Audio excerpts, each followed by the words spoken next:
সাংবাদিকতা ক্ষেত্রে এবছর 21শে পদক পাচ্ছেন শফিক রেহমান। শফিক রেহমান 1950 সালে তৎকালীন পাকিস্তানের পূর্ব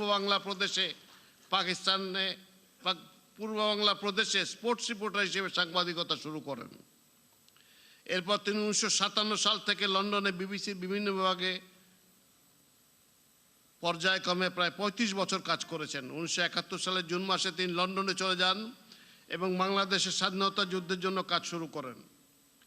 1984 সালে তিনি সাপ্তাহিক জায়জাদিন পত্রিকা প্রতিষ্ঠা করেন, যা স্বৈরতন্ত্র বিরোধী ভূমিকার কারণে প্রবল জনপ্রিয় হয় এবং সাবেক স্বৈর শাসক জেনারেল হোসেন মোহাম্মদ এরশাদের আমলে দুবার নিষিদ্ধ হয়।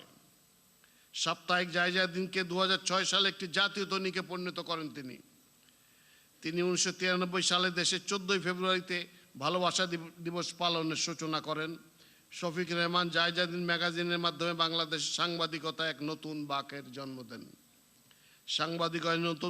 সাংবাদিকতায় নতুন যুগের সূচনার স্বীকৃতি হিসেবে শফিক রেহমানকে 2026 সালের 21শে পদকে ভূষিত করা হলো।